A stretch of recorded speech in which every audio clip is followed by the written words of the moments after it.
A mensagem desta noite, a palavra que nós vamos ministrar nessa noite, chama-se a alegria em meio à dificuldade. Creio que é um tópico, é um tema extremamente relevante e, por que não, atual. Dificuldade sempre houve, por toda a humanidade, por toda a história. Mas vivemos um momento em que realmente entrará para a história de um ponto de vista negativo. Grandes dores e dificuldades temos vivido, o mundo inteiro. Passamos por um ano de pandemia e estamos em momentos em que a dificuldade tem batido nas nossas portas, de uma forma ou de outra. Muitos conhecidos, muitas pessoas, pode ter até mesmo dentro dos nossos lares, a dificuldade revelada através de uma enfermidade, ou desta enfermidade que tem assolado. A dificuldade pode estar batendo a porta por meio de uma situação financeira escassa. Talvez você possa estar emocionalmente abalado. Eu creio que o Senhor quer falar conosco e Ele tem poder para ministrar as nossas vidas. Então acompanhe comigo lá em João, o Evangelho de João, capítulo 15, verso 9, que diz assim: Como o Pai me amou, também eu vos amei. Permanecei no meu amor. Se guardardes os meus mandamentos, permanecereis no meu amor, assim como eu tenho guardado os mandamentos de meu Pai, e em seu amor permaneço. Tenho-vos dito essas coisas para que o meu gozo esteja em vós, ou a minha alegria esteja em vós. E o vosso gozo, a vossa alegria, seja completo. Amém, querido? A vossa alegria seja completa. Eu creio que no decorrer desta mensagem, o Espírito Santo de Deus vai nos instruir e nos revelar a boa vontade dEle de gerar esta alegria verdadeira no nosso coração. Olha só, o contexto deste capítulo, a partir do verso 1, nós lemos o verso 9 ao 11, mas desde o verso 1 há um tema em enfoque, há uma figura que Jesus está usando sobre uma videira. E ele discorre um ensino usando esta figura da videira. E olha só, ele inicia ali no verso 1 dizendo: Eu sou a videira verdadeira. Aí ele aponta para Deus, para o Pai, ele fala: O meu Pai é o agricultor desta videira. Então ele aponta para os ouvintes, para nós, para os seus discípulos: Vocês são os ramos.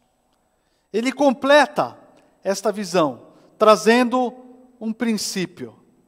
O ramo que não der fruto, ele corta.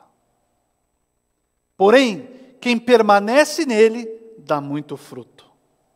Veja que instrução relevante que o Senhor está trazendo e ensino para aqueles que estão ouvindo. Olha só, há um contexto em que foi dado este ensino. No capítulo anterior, no capítulo 14, fala-se o próprio Jesus ensinando a respeito da promessa do Espírito Santo de Deus. E no capítulo imediatamente após, que é o 16, ele fala também sobre o Espírito Santo, sobre a missão do Espírito Santo. Então esse capítulo está, o capítulo 15 da videira, no meio de instruções, de promessas, de revelação do Espírito Santo de Deus. Guarde isso no teu coração, nós vamos trazer mais entendimento sobre isso na sequência. Olha só, dentro deste tema, dentro desses capítulos, Jesus começa então a falar abertamente sobre o seu sacrifício ou sobre a sua morte. Ele fala sobre perseguição para aqueles que estão ouvindo, para os seus discípulos. Você imagina os seus discípulos ali com Jesus Cristo, caminhando durante 3 anos, vendo milagres, promessas. Eles estão ali, então, vivenciando um tempo de um grande avivamento no meio deles, uma grande expectativa de uma solução completa para os problemas deles, do reino onde eles viviam, para toda a humanidade. Havia uma série de expectativas, de anseios, depositadas naquele que estava junto com ele, Jesus Cristo, e no poder que era nítido que emanava dele. E de repente Jesus começa, então depois desse longo período, a falar abertamente: eu vou morrer. Haverá perseguição sobre vocês. Você consegue imaginar o choque que gerou no coração, na mente destes homens? Talvez ao início desta pandemia, há um ano atrás, e vivíamos isso na nossa economia, estávamos com uma boa expectativa a respeito de algo que estávamos vendo se iniciando. Vivíamos de um período longo de recessões, anos de recessões, e então começou-se um período de uma reversão desse sintoma na economia. Os empregos começaram a ser retomados, o comércio começou a estar muito mais ativo, as empresas começaram a prosperar, começou a haver esperança no coração da nação. Então, a notícia ruim. Não entendíamos direito qual a profundidade. Hoje temos um pouco mais de entendimento. O que isso tem gerado no teu coração? O que gerou no coração desses discípulos ao ouvirem Jesus Cristo falando abertamente que viria tempos difíceis? Medo, ansiedade, insegurança, tristeza. Como está o teu coração? Assim como o coração dos discípulos, quando se depararam com Jesus? Eles acreditavam, queridos, que não teriam mais problemas com Jesus por perto. Muitas vezes essa é a sensação que temos: não teremos mais problemas quando Jesus está conosco por perto. E olha só, muitas vezes também, como os próprios discípulos criam ou creram que a alegria era a ausência de problemas, o que Jesus oferece, o que Jesus traz, é uma alegria independente dos problemas. Amém? O que Jesus tem, querido, para você, é que independente desta circunstância que estamos vivendo, ou das próximas circunstâncias de dificuldades que viveremos pessoalmente, como nação, é que Ele, Jesus Cristo, nele podemos ter a verdadeira alegria, independente dos problemas. Ele falou: no mundo tereis aflições. Ele nunca prometeu ausência de problema. Talvez nutrimos esse sentimento de que ao nos depararmos com Jesus, ao encontrarmos Jesus, ao caminharmos com Jesus, os nossos problemas vão ser resolvidos. Deixa eu te dar uma notícia. Ele não está necessariamente preocupado com isso. Sim, Jesus tem milagre para a tua vida, eu creio nisso. Jesus é o mesmo que fez tantos milagres e faz hoje. Porém, o que Ele quer gerar no teu coração é uma alegria plena, perene, que não se move com as circunstâncias que estamos vivendo. Amém? Então, nesse sentido, eu quero te conduzindo em 3 aspectos em que podemos caminhar em direção a essa alegria. O primeiro aspecto é o amor. Olha o primeiro versículo que nós lemos no capítulo 15, verso 9. Como o Pai me amou, também eu vos amei. Permanecei no meu amor. O amor é o início desta caminhada da alegria. Mas não é qualquer um amor. Ele fala sobre um amor ágape. É o amor, o mesmo amor do Pai. Como o Pai amou o Filho, como o Filho nos amou. É isso que Ele nos recomenda: permanecei no meu amor. No amor sacrificial de Cristo. O amor que se doa sacrificialmente. Este é o amor que Jesus Cristo está apontando para que permaneçamos. Queridos, estávamos condenados, todos pecamos. A humanidade toda pecou. Romanos 3:23 diz que todos pecaram e destruídos estão da glória de Deus. Mas Jesus morreu a nossa morte para desfrutarmos a sua vida. Essa é a boa nova, essa é a palavra de esperança para você, querido, que nesse momento possa estar sendo abalado com as situações ao teu redor. Só o amor sacrificial de Cristo pode produzir uma alegria incondicional. O amor de Deus é a fonte da verdadeira alegria. O amor de Deus é 100% confiável. Ele é a base para que possamos entrar neste ambiente em que a alegria vai ser gerada. Aqui é o alicerce, aqui é um ambiente seguro. O amor de Deus traz essa segurança, ele é confiável. Segunda carta de João, no primeiro capítulo, verso 6, diz assim: e o amor é este, que andemos segundo os seus mandamentos. Sabe o que isso quer dizer? Entre outras palavras, quem confia, obedece. Quem está seguro nas intenções do Senhor, no amor incondicional, no amor sacrificial do Senhor, obedece os seus mandamentos, a sua direção. Obedece aquilo que Ele está instruindo, porque sabe que a vontade dEle é boa, perfeita e agradável. Sabe que as intenções dEle são as melhores. Amém? Quem confia, obedece. E por isso mesmo, esse é o segundo aspecto. O primeiro é o amor, o segundo é a obediência. Vejamos o verso 10. Se guardardes os meus mandamentos, permanecereis no meu amor.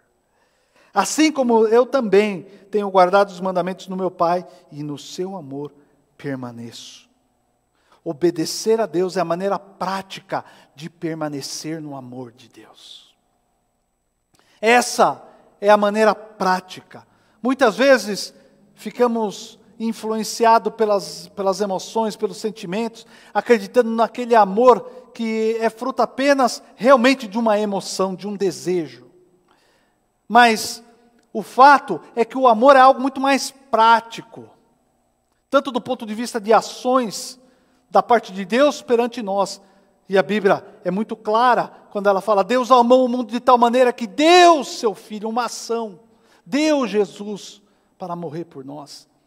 Essa é a revelação prática do amor de Deus. O amor é prático. Da mesma forma, para nós nos agarrarmos a este amor, para nós acessarmos esse amor, vivermos esse amor, para nós permanecermos no amor dele, devemos obedecer, guardar os seus mandamentos. Olha só, a obediência, querido, não salva, mas o salvo obedece. O que salva é a fé na obra, no amor, no nome de Cristo Jesus, na obra redentora de Cristo Jesus. Isso gera a salvação de uma maneira gratuita para nós. Porém, quando esse recebe este amor ao ponto de ser salvo, ele também começa a obedecer como um fruto. Esse é um fruto do ramo que está na videira. Aliás, tanto o amor quanto a obediência são os frutos dos verdadeiros discípulos. Amém? O terceiro aspecto, em que o primeiro é o amor, o segundo, a obediência. O terceiro aspecto é a própria alegria, o gozo, em que ele fala ali no verso 11. Tenho-vos dito estas coisas, para que o meu gozo esteja em vós, e o vosso gozo seja completa. O amor em alegria, ou a obediência em amor, gera a alegria completa. Quando há obediência gerada pelo amor, traduz para as nossas vidas uma alegria verdadeira. É disso que o Senhor está falando. Essa, querida, é a paz que excede todo entendimento. Isso é viver em alegria, independente das circunstâncias. Salmo capítulo 19, verso 8 diz assim: os preceitos, ou os mandamentos do Senhor alegram o coração. Uma coisa está conectada à outra, há uma sequência. E é isso que Jesus está ensinando, é isso que Jesus está apontando. Vocês que estão aflitos com as notícias, vocês que estão aflitos com a realidade que estamos vivendo, ei, no meu amor há segurança. Na minha instrução há segurança.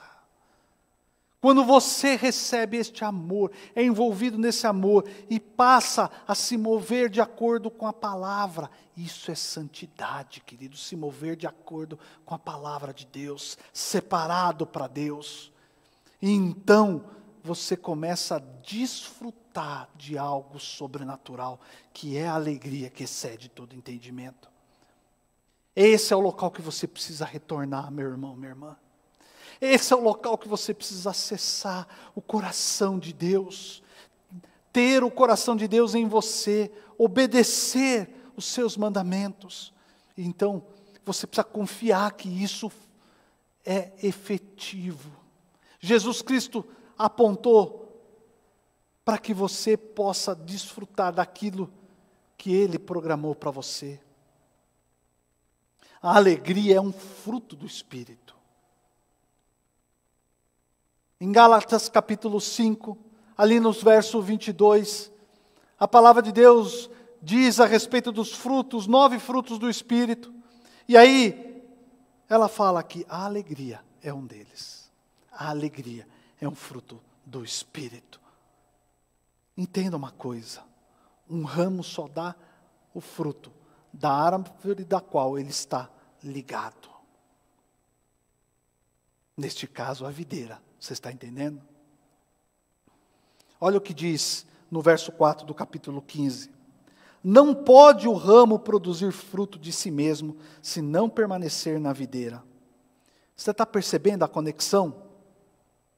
É impossível gerar frutos, ou este fruto específico, se eu não permaneço na videira.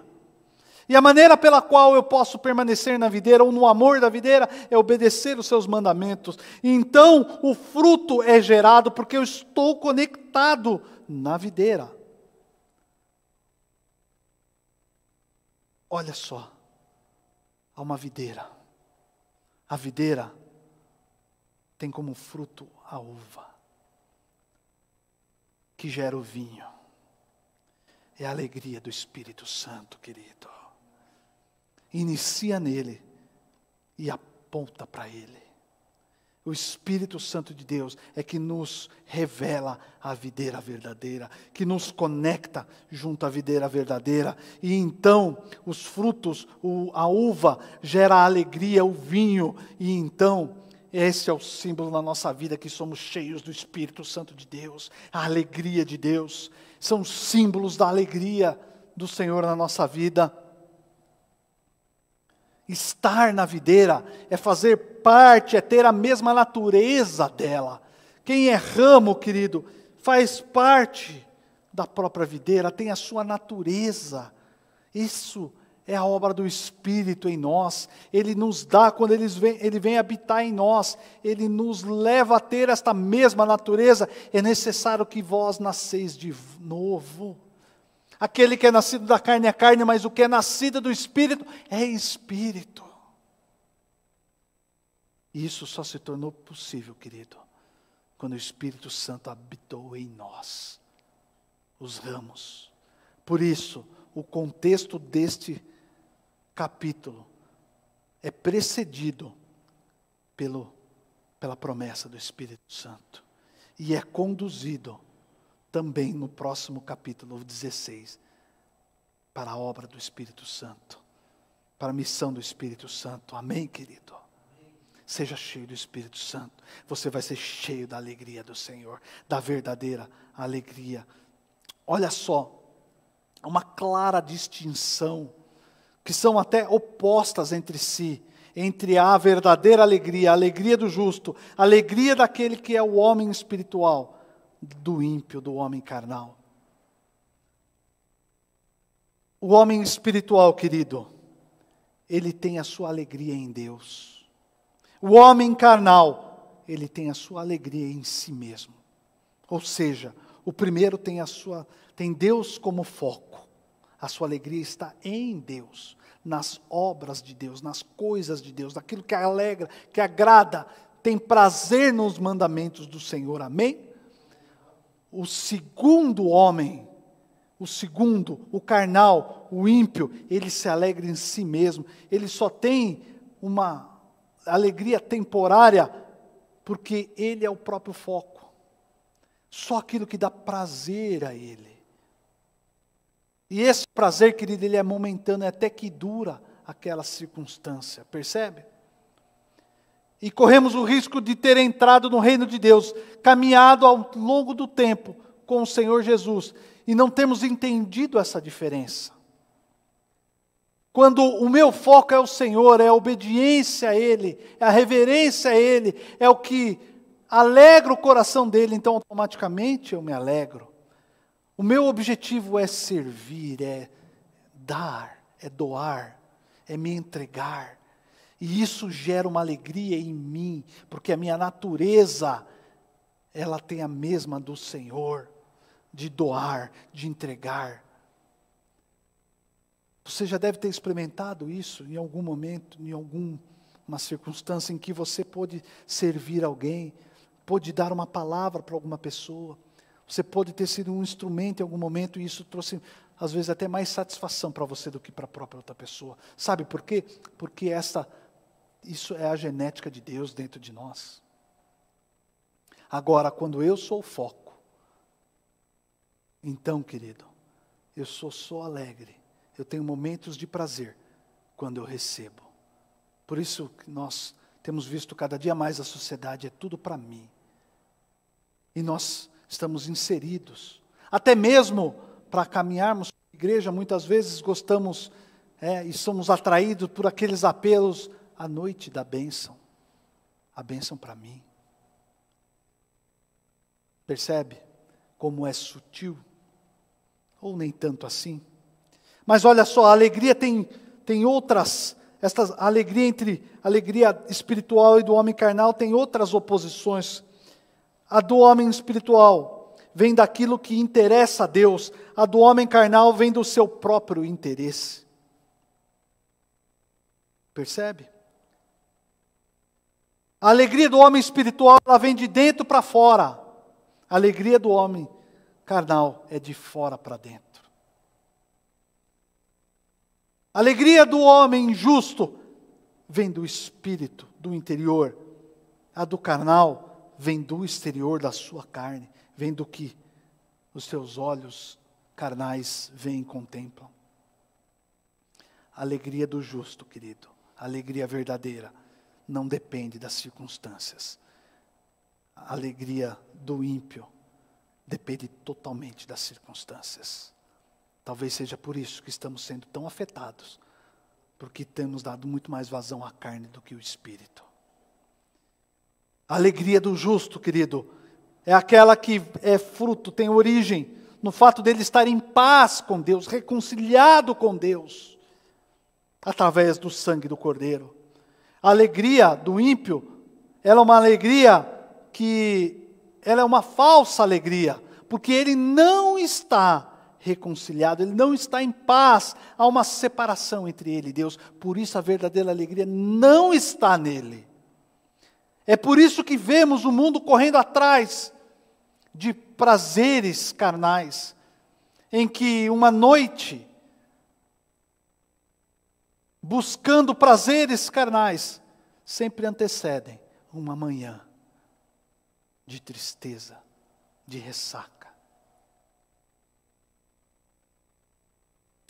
Capítulo 15, verso 6, diz assim, de João: se alguém não permanecer em mim, esse será lançado fora. O apanham, lançam no fogo e o queimam. Porque os ímpios, porque o carnal está separado, não tem a paz verdadeira, não está reconciliado com Deus. Então, são como os ramos secos, que fora da videira são lançadas no fogo para queimar. Olha só, há um propósito para a videira. E o propósito para uma videira é produzir bons frutos para o seu proprietário. Amém? Jesus fala do proprietário, do lavrador. Jesus fala da videira. E Jesus fala dos ramos que geram esses frutos. Mas, antes de Jesus, no Antigo Testamento, constantemente a videira era uma figura usada para Israel. Capítulo 80 de Salmos relata muito bem isso, e entre outros capítulos e outras situações. No verso 8 diz assim: trouxeste uma videira do Egito, expulsaste as nações e a plantaste, uma videira. Mas geralmente, você vai ver também que esta videira, ela fracassou. O Antigo Testamento mostra claramente, a vinda de Jesus se manifesta justamente para este povo. Esta videira que fracassou, não produziu bons frutos para o Senhor. Verso 16 de Salmo 80 diz assim: ela está queimada, está decepada, cortada. Por isso o salmista clama por uma intervenção de Deus. Profeticamente, ele clama por uma intervenção de Deus. No verso 14, ó Deus dos céus, do Salmo 80, sonda-me, te rogamos, Senhor. Olha do céu e vê, e visita esta vinha. Protege o que a tua mão direita plantou. Querido, eu fico imaginando o Senhor recebendo este clamor, cheio de fé, profético, apontando para a verdadeira videira. E aí então, séculos mais tarde, como uma resposta a esta oração, Deus envia Jesus Cristo no meio da videira fracassada, no meio do povo de Israel. Jesus então se ergue e diz: eu sou a verdadeira videira, aleluia.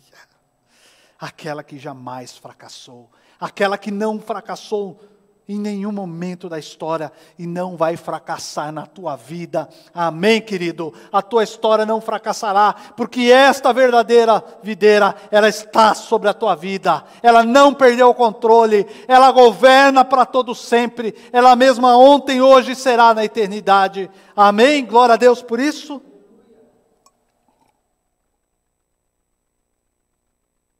Ela afirmou, Jesus Cristo: eu sou a videira verdadeira, que produz o fruto que Israel não pôde produzir.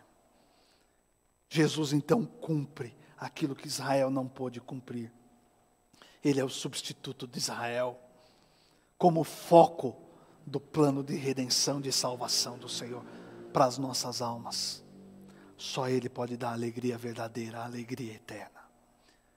O Senhor Jesus, aquele que pode reconciliar, trazer paz entre o homem e Deus.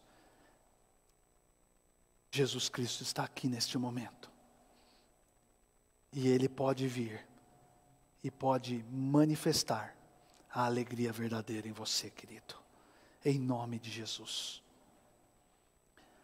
Jesus Cristo aceitou o sofrimento para nos dar a maior alegria. Jesus Cristo aceitou sobre Ele o maior sofrimento para que você possa ter a maior alegria da eternidade, da salvação eterna. E essa alegria da salvação eterna, ela se manifesta prática hoje, trazendo a alegria da salvação em que você pode viver neste momento. Amém, querido?